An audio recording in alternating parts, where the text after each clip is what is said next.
Let it go! Let the storm rage on! The cold never bothered me anyway! But it does bother someone at the Game 7 of the World Chess Championship match, because someone just literally froze on the clock and made a huge mistake. Wanna see? Let's go. Just wondering, how many of you actually saw Frozen? Back to the World Chess Championship.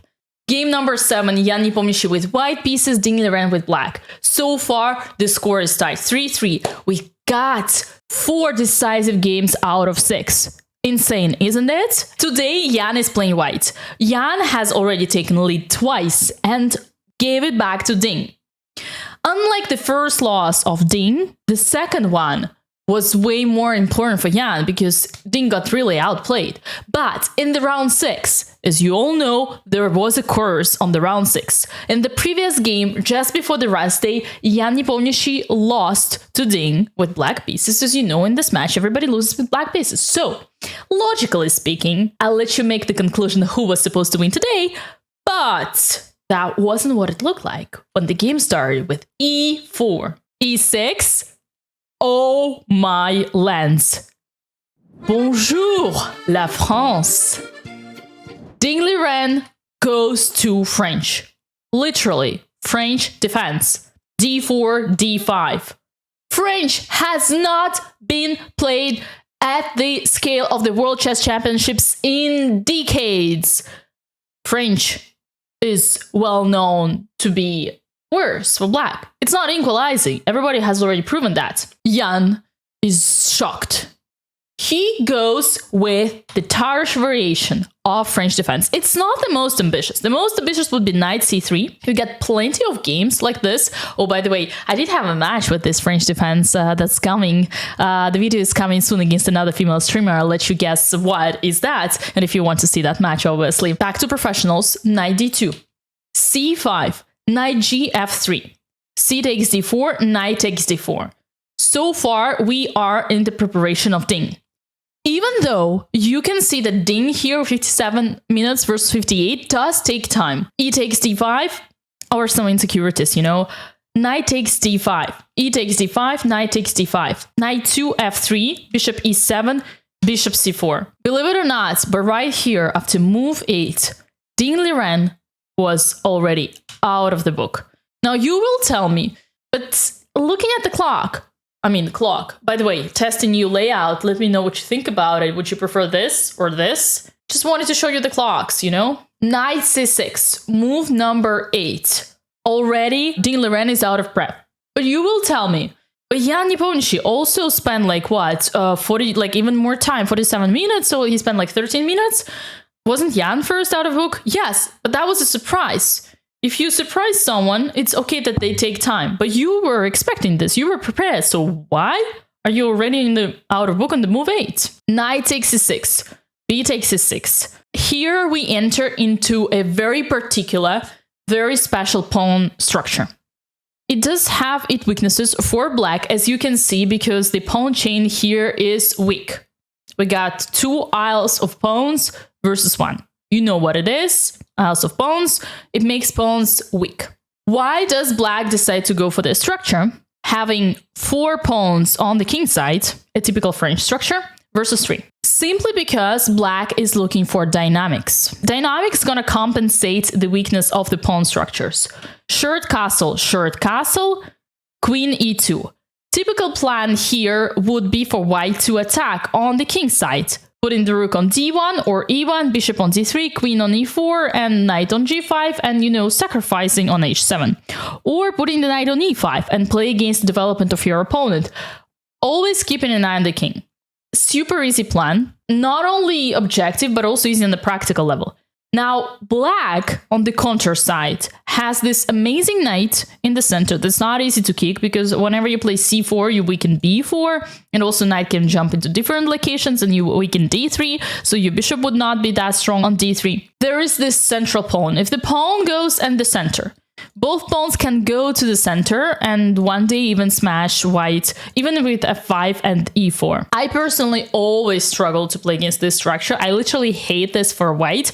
I try to attack, but I always get smashed either in the center, but here I usually play with the pawn on b6. Here it's even stronger because creates even more activity for the pawn when it comes to c5 and controls the d4 square. I mean, it depends on the taste. As Yanni Bonjour said at the press conference, in this position, in this opening outcome, both players got exactly what they wanted. Liren chose French structure because he already failed a couple of times in Spanish, in the most so-to-be objective opening for black, because Yan is simply way too strong there. So he needed to find a place somewhere else. And now, as you all know, Ding's second is the most creative and, very special player in the chess world. Reacher report. So bishop b7, bishop d3, queen c7. So far, everything is okay. Bishop b7, for now, a bit passive, but the moment we play c5 and activate, it's going to be all fine. Queen e4, straightforward. Show me how you're going to defend the pawn. Knight f6, protecting the pawn. Little bit passive in a way because giving white ideas how to attack. After putting the queen on h4, exactly what happened in the game, putting the bishop on g5 and, creating bishop takes f6, and queen h7 mate. So scary. Another idea would be to play g6. But g6, even though computer prefers it, gives way too much responsibility for black. Because black would have to already weaken the king structure. And it was for Dean to decide if he was ready for that psychologically. Because you would kind of have to take care of your king. When the bishop comes to h6, and then we go continue attack with the queen h4, and still knight g5, and still on h7. The pressure doesn't come. Wait, did I say queen h4 and the bishop on the... You got me. Well, maybe we'll start with bishop h6 and then knight g5 and then queen h4. I wouldn't say that g6 stops all the attack of the whites, but it's an option. Knight f6, queen h4, c5. c5 I really like because it does open the bishop, although it creates extra responsibility. After bishop f4, black has to find a correct way. Queen b6. Another option would be queen d8 with the idea of creating bishop f3 threat, which is with the idea of keeping an eye on the bishop. In some lines would be important, but it's such a non-natural move to put the queen on the place of the rooks that queen goes to b6, which is making more sense. Also, somewhere, not that I want to take it now on b2, but it creates an attack. Knight e5, rook a d8. You see the exclamation mark. Bro, why do you give an exclamation mark to a move that develops a rook? Give me a credit. I just finished the development. Not a big deal. Rook a e1, preparing ideas on the e file and on the f file, saying that, okay, yes, my f1 rook is passive for now, but I will use it later. And then in any case, my rook is going to jump somewhere to where e3 to g3 or h3. g6, finally! Liren admits that he cannot defend his king without weakening the pawn structure. And it's okay. Bishop g5. Creating more threats. Rook d4. Wow. Saying, how are you going to defend your queen? Queen h3. Happened in the game. Queen c7. b3. b3 is such kind of a slow move, showing that I'm not in a hurry. Do you want to play c4? Maybe? Okay, I can defend against it. We have to check the clock. 25 minutes only for Liren, and it's 20 more moves to do. Insanely way too much. Liren spends a lot of time, way much than he should have, considering this was his preparation. Ding goes with knight h5, offering the bishop trade. f4, saying, you want to take my bishop? Take it. I'm gonna take with the pawn, and then I'm gonna open my f file. Remember how I told you that the rook on f1 would play later on, and I'm gonna control the squares, and I always keep the tension on your king. Super dangerous. Ding goes with bishop d6, and now c3, trapping the rook. Here, the only option for black is to sacrifice the material, and this is exactly what happens in the game. Knight f4. Brilliant move! But it's also an only move. So, sometimes when you're in a situation where you don't have any choice, simply by the process of eliminating, you can find brilliant moves. Bishop takes f4, or when you're world number 2, you can also find brilliant moves just like that. Why do I say that? Because obviously, having played bishop d6, Black already saw that c3 was coming and the response was ready. Already ready. Bishop takes f4. And here we go with rook takes f4. Rook takes f4, bishop takes e5, rook h4. Let's take a look at the position. Exchange, sacrifice. Folks, again, exchange, sacrifice. How many exchange sacrifices have we seen in this match so far? The amount of educational moments between Jan Nepomniachtchi and Dina Liren is insane. Every single game is a lesson. So take notes. Black got this dark squared bishop that continues the attack, controls all the board, and a potential pass pawn together. So it's a sack for a bishop and a pawn. But the bishop is super active. Not only Black got a super strong dark squared bishop, but also another bishop, which creates a pair of bishops. 1 + 1 = 2. A pair of bishops. But the pair of bishops is a separate advantage from the fact that you got a strong bishop. Do you see my logic? By the way, here I put you can see here, you can see the material, exactly. 2 pawns, 3 pawns, bishop, 2 knights. And for Jan, we got 2 pawns, 2 knights, rook, and that's it. +1. What do you think +1 stands for? +1 stands for 1 extra pawn. Indeed, if we calculate bishop plus a pawn versus a rook, you see it's 4 versus 5. But initiative is on Black's side. Ladies and gentlemen, initiative in this game right now is on the side of Dina Liren. There is not just that, but another thing is that Nepo plays for a win. Nepo thinks he's better. My dear Nepo, you're not better here. You're in trouble. Rook d8 happens in the game. Bishop e4. Another point that shows that Nepo starts to realize he's in trouble is his time management. Have we ever seen Nepo being so low on time before? No. That's because the position is way too complex. Bishop e4 is a very good practical solution because it trades a pair of bishops. Remember? After bishop takes e4, rook takes f4. Yes, the dark squared bishop for Black remains super strong. But Black doesn't have 2 bishops advantage anymore. So GG's on finding this. I mean, very logical idea. Rook d5. Not only the bishop is now in the center, but also the rook, covering the only open file. Black is standing super strong here. Rook h4 is a fake threat. If we go something like in the game queen d6, rook cannot take on h7 because there's no threat. You know, my Russian coach used to say, whenever there is a fianchetto bishop, there is going to be never any mate. And this is exactly what is here. Because even if the pawn is gone, okay, do you have a check at least?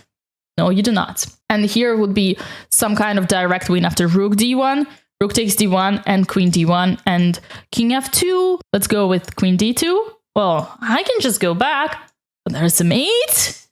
Okay, if I don't go back, if I go on f1, I'll just take the pawn, and then there is a mate coming. Anyway, yeah, the king is weak. And don't forget that queen has to defend the rook. What's interesting here is that such an idea where Black sacrifices the h7 pawn and White should not take it is not the first time that it occurs in the game. Let me show you something. Getting back to this position after the opening, where we got queen b6 after queen being attacked by the bishop, there was an interesting choice for White. Now, as you all remember, White proceeded with exactly knight e5. But there was another idea which was super straightforward. Bishop g5, attacking the knight and saying if you take back, then I go queen h7, checkmate. Easy peasy. Here Black would have 2 responses. One is bluffing and offering a draw and checking if Nepo actually wants a draw by simply playing h6. Bishop takes h6, pawn takes h6, queen takes h6, and now either White agrees for a draw and a perpetual, something that Nepo would never do, queen g5 check and then queen h6 check, or Black goes a bit more ambitious and creative and starts to attack. But this could actually backfire because White here is a piece down. Now, that being said, such sacrifices are very typical, so one should be really aware of. And to be honest with you, I wouldn't feel comfortable here with Black. I don't like defending. I mean, what about you? Do you like defending? Depends on the style, honestly. Getting back to my points. Another creative idea here was to play rook fd8 and simply say, go capture the pawn. Bishop takes f6, bishop takes f6, and now queen h7, king f8. Black says, okay, you got the pawn, but I got 2 bishops. You have 0 attack, and there is 0 chemistry or harmony. My rook is taking the open file, the b2 is attacked, and you wanted to play for h7, you got it. What are you gonna do now? Honestly, this is a super educational moment, and even queen h8 is not a problem because there's just king e7, and white queen has to retreat, like queen h5 and c4. Black got all the position. Bishop takes c4 is not possible because queen c7 now. What are you going to do with your bishop? You don't want to give me the c2 pawn. And if you go bishop's d3, protecting the c2 pawn and protecting the bishop, then you get rook h8 and saying, goodbye, my lover. Goodbye, my friend. You have been the one. You have been the one for me. Bishop d3. Thank you for the bishop. Thank you for the king. Over. In the game, Jan probably feared h6, and that's why he did not want to take the responsibility for sacrificing the bishop, and he just went for knight e5. You know what happened after. Let's get back to where we stopped. Jan realizes that he cannot take the pawn, and he says, okay, whatever, f it.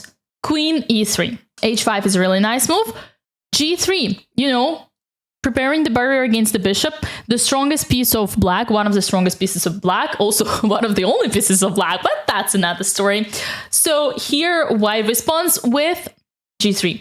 Bishop is blocked, so he changes the direction, bishop f6. I mean, there's not any job here to do on e5 anymore, so let's attack the rook. Ask what's the rook gonna do. And besides, look at the clock. 9 minutes for Dina Liren versus 13 minutes for Jan Nepomniachtchi, and still 10 more moves to go. It's a lot, and they do not have any 30 seconds increments.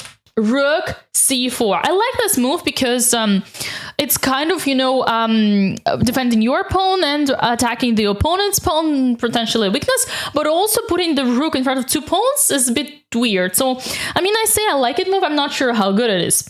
h4. Let's go for the dynamics, baby. G takes h4. Yes, black sacrificed the pawn, but black totally ruins the pawn structure here. And even if it's an extra pawn, it's a double pawn. And the Lord is naked. Crucial moment of the game. Why is it so crucial? Because first of all, black is doing totally fine. Up to this moment, Dina Liren has been showing how perfectly he was handling the situation. The situation was totally under control of black, and all black needed to do or to have was confidence.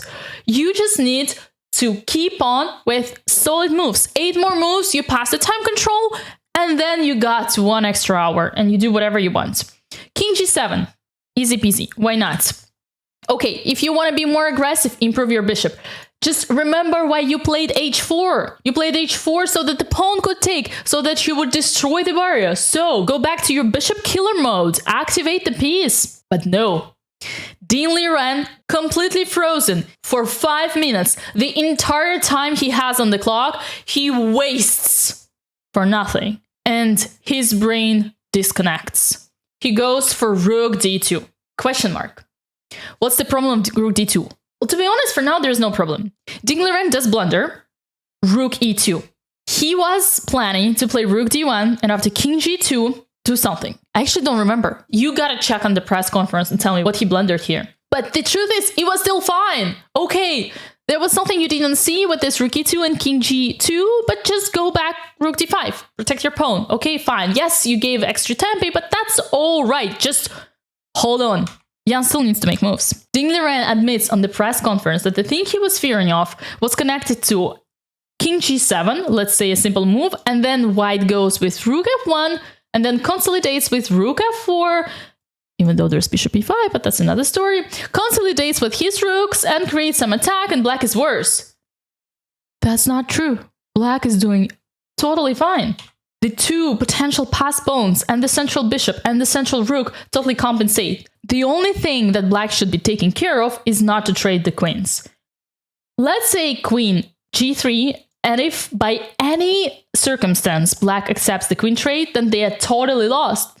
Because these strong pawns become weaknesses. In fact, folks, what you need to take care of is that in this position, one of the major reasons why black is so good, even though they're exchanged down, well, not just the fact that there are 2 pawns, but the fact that the king is weak and the bishop together with the rook and the queen can create threats on the king. So this is the crucial point. The game continues with rook d2, rook e2, and here, oh my lands. The frozen man has no time and blunders.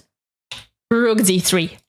Even my best friend Jules would not do such a move. Jules Gambit, shout out to you, girl. 1200 rated player, or is she 1600? Would never play such a move because she would see that the pawn falls. The pawn falls. Liren, world number 2, forgets about his pawn because he got frozen and he had no time. The game continues with rook d1, but doesn't matter. The game is over. King g2, queen d3, rook f2, king g7, rook f4, goodbye bishop, goodbye pawn, goodbye king, and goodbye Ding Liren. Jan Nepomniachtchi with white pieces wins the game number 7. I mean, it's an important win, of course. I would say like having like +4 or even +3 would be a completely different story. Most fascinating World Chess Championship so far. These guys do provide content. Don't you agree, folks?